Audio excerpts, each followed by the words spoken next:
जय जगन्नाथ मु ज्योतिर्विद डॉक्टर भवानी शंकर महापात्र आपण मानक स्वागत जनाऊँगी। दर्शक बंधु आपणकर मीन राशि कि आपण जानापी चाहूँगी एप्रिल मास आपण किपरि कटिब 2026 मसीहार एप्रिल मासटी मो शुभ हेब बा अशुभ हेब। एप्रिल मासरे कर्मक्षेत्र किसी शुभ परिवर्तन घटिब ना असुविधा अच्छी जदि ए संपर्क में किसी आपणकर प्रश्न रही तार उत्तर आपण यही भिडियो माध्यम पाइपर। तेबे सर्वप्रथम मीन राशि आपणकर ग्रह स्थिति को जदि आमे देखिबा ताले राशि रे आपणकर शनि रही। शनि सारा मास आपणकर राशि रे रहिबे।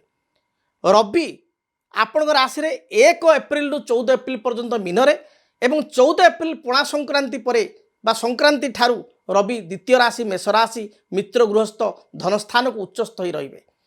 से भली भाव रे राहु आपणकर द्वादश रे केतु आपणकर जो देखिबा षष्ठ रे सारा मास रहिबे।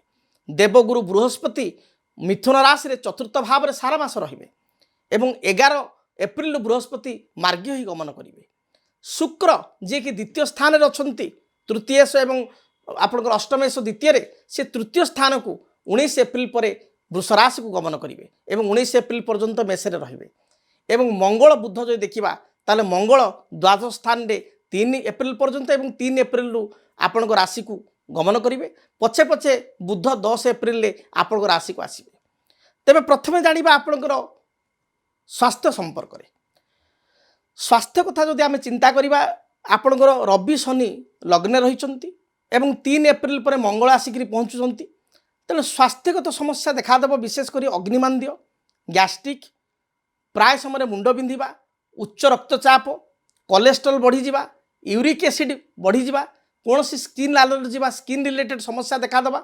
महिला मानकर तल पाद पेटरे समस्या गोल्ड ब्लाडर स्टोन बा छोट मोट सर्जरी है भली जोग ये मास रही अच्छे। तेणु स्वास्थ्य दृष्टिकोण मासटी आपंपाई विशेष भल ना। तेणु जोग मेडिटेशन प्राणायाम एवं एक्सरसाइज रेगुलार आपन करवा आवश्यक। सुषम खाद्य खाइबा आवश्यक। आर्थिक स्थिति संपर्क में विचार करवा। आर्थिक स्थिति जो देखा ताले मंगल द्वादश रही तापर धनेश लग्न को आसवे। चंद्रमा से भली सप्तम 1 तारिख रही एवं आपणकर आपण दशमाधिपति जे बृहस्पति सी आपणकर चतुर्थ रही। तेणु आर्थिक दृष्टिकोण मोटामोटी मासटी भल रहिबो। तेबे 14 एप्रिल पर ठारू 30 एप्रिल मध्य आर्थिक स्थिति सुधार आसिबो। 14 एप्रिल पर्यंत खर्च अपर्याप्त हेबो। मानसिक टिके चिंता रहिबो। मन विचलित हेबो। आपणकर जो सोर्स ऑफ इनकम से मध्य कमिज। तेणु ताकू नहीं आप चिंतित हेबे। आपण शनि साढ़े साथी पीड़ित। तेणु आपणकर मानसिक स्थिति आपणकर पारिवारिक जीवन स्थिति आपण ठारू अधिक किए जानती ना। बहुत समस्या देखा दउची। निज लोक मान साहाय्य करी आपण अनुतप्त होउचंती। जो समय आपण गोटे समय हाथ ऊपर हस्त थिला एबे आपणकर हस्त मीन राशि होइतिले तळहस्त हो जाइछि। जेते प्रकार बुद्धि विद्या कौशल प्रयोग करी मध्य कार्य विलंब होउची बा कार्य असफल होउचंती। पारिवारिक जीवन में स्वामी स्त्री मध्य मतभेद देखा दूसरी मत पार्थक्य आसूची। पिता ठारू सहयोग पाऊना। परिवार रे आपण समस्त दायित्व ग्रहण करी मध्य अन्य भाई भौणी को अधिक प्रशंसा मिलुची। अन्य भाई भौणी को अधिक आपण भल पाइबा मिलुची। एक कथा जदि सत्य दयाकोरी आपण कमेंट लिखंतु। यह आपण सहित घटुची।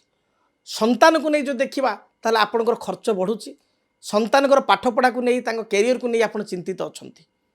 तेबे संतान हेतु को शुभ फल बा संतान को नहीं किसी शुभ खबर चाकरी पिलांकर लगी जा हो पिलांकर भल इंस्टीट्यूट रे एडमिशन हो बा पिलांकर कॉम्पिटिटिव एग्जाम रे कृतकार्य हो आपण ए शुभ खबर 19 एप्रिल 30 एप्रिल मध्य पाई परिबे। तेणु संतान हेतु को शुभ खबर मास शेष आड़ को आपको मिलिबो।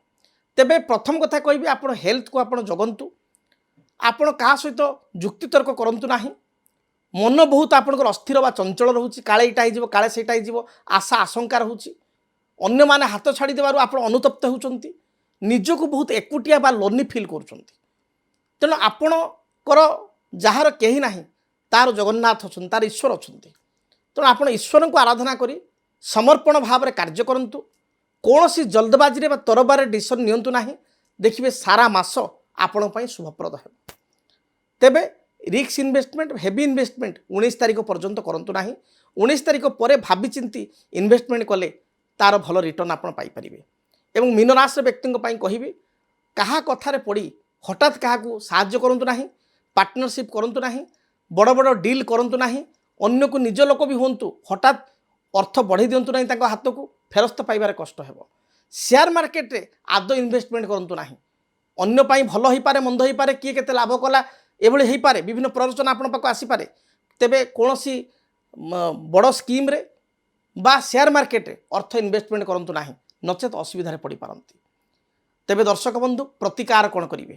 ପ୍ରତିକାର ରାଶ୍ୟାଧିପତି ହେଉଛନ୍ତି ବୃହସ୍ପତି। ବୃହସ୍ପତିଙ୍କ ବୃକ୍ଷ ବ୍ରହ୍ମଜ୍ୟେଷ୍ଠି ବୃକ୍ଷ, ଗାଁ ଗହଳିରେ ତାକୁ କୁହନ୍ତି ବ୍ରାହ୍ମଣ ଝାଟିଆ। ବ୍ରହ୍ମଜ୍ୟେଷ୍ଠି ବା ବ୍ରାହ୍ମଣ ଝାଟିଆ ବୃକ୍ଷକୁ କୁଣ୍ଡରେ ଲଗାଇ ଚନ୍ଦନ, ସିନ୍ଦୁର, ଦୀପ, ଧୂପ, ହଳଦିଆ ଫୁଲ ଦେଇ ରେଗୁଲାର ପୂଜା କରନ୍ତୁ।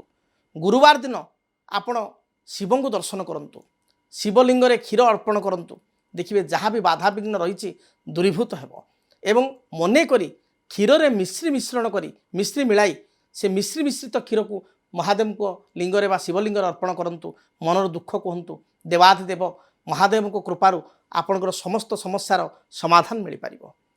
ତେବେ ଦର୍ଶକ ବନ୍ଧୁ, ଯଦି ଆପଣ ଚାହୁଁଛନ୍ତି ମୋ ସହିତ ବ୍ୟକ୍ତିଗତ ସାକ୍ଷାତ କରିବା ପାଇଁ, ମୋ ସହିତ ଦେଖା ହେବା ପାଇଁ, ମୋ ସହିତ ସାମ୍ନାସାମ୍ନି ବସି ଆଲୋଚନା କରିବା ପାଇଁ, ତାହେଲେ ଯେଉଁ ଟେଲିଫୋନ୍ ନମ୍ବର ଯେଉଁ ଦିଆଯାଉଛି ଟିଭି ସ୍କ୍ରିନ୍ରେ, ସେ ନମ୍ବରରେ ଆପଣ ଯୋଗାଯୋଗ କରିପାରିବେ। ନମ୍ବରରେ ଯୋଗାଯୋଗ କରି ସିଧାସଳଖ ମୋତେ ସାକ୍ଷାତ କରିପାରିବେ। ବୁଦ୍ଧେଶ୍ୱରୀ କଲୋନୀ ପ୍ଲଟ୍ ନମ୍ବର 26, ଯାହା ଆମର ଆଡ୍ରେସ୍ ଆପଣଙ୍କର ଭୁବନେଶ୍ୱର ରେଲୱେ ଷ୍ଟେସନର ପୁରା ପାଖରେ 6 ନମ୍ବର ପ୍ଲାଟଫର୍ମରୁ ଆସିଲେ ଆପଣ ଚାଲିକିରି ଆସିପାରିବେ, ମୋତେ ଆସି ସାକ୍ଷାତ କରିପାରିବେ।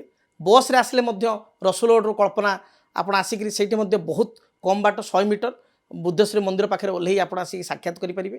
ଯଦି ଭେଟ କରିବା ପାଇଁ ଚାହୁଁଥାନ୍ତି ତାହେଲେ ଆପଣ ଯୋଗାଯୋଗ କରନ୍ତୁ ଏବଂ ମୋ ସହିତ 45 ମିନିଟ୍ 1 ଘଣ୍ଟା ଆଲୋଚନା କରି ପ୍ରତ୍ୟେକ ପ୍ରଶ୍ନର ସମାଧାନ ଆପଣ ପାଆନ୍ତୁ। ଯଦି ଆସିବାରେ ଅସମର୍ଥ ହେଉଛନ୍ତି, ଦୀର୍ଘ ଦିନ ଆପଣ ଦେଖୁଛନ୍ତି ମୋତେ ବିଭିନ୍ନ ଗଣମାଧ୍ୟମରେ ଏବଂ ଚାହୁଁଛନ୍ତି ଆସିବା ପାଇଁ, କିନ୍ତୁ କାର୍ଯ୍ୟବ୍ୟସ୍ତତା ଯୋଗୁଁ ଆସିପାରୁନାହାନ୍ତି, ତାହେଲେ ଟେଲିଫୋନ୍ ମାଧ୍ୟମରେ ମଧ୍ୟ ମୋ ସହିତ ଯୋଗାଯୋଗ କରିପାରିବେ।